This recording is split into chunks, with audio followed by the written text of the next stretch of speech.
นี่ครับไก่บาร์บีคิวเราจะมาลองกินไก่บาร์บีคิวกันเหลือซอสแล้วเนี่ย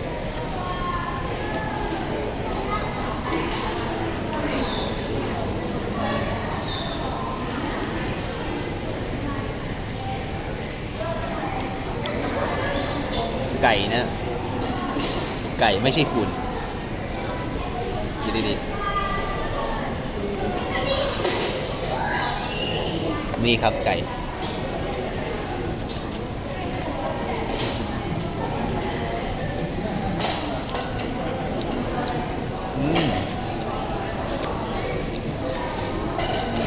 โอ้โหจะเผ็ดอะ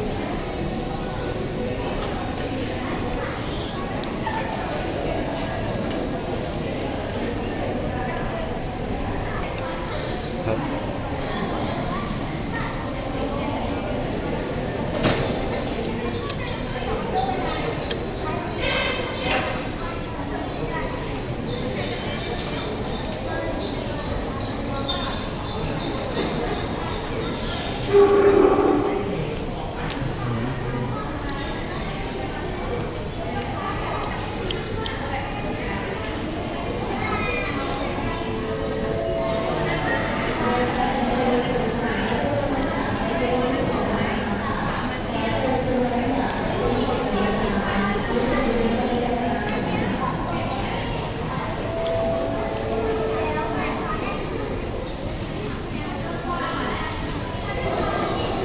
อร่อยครับ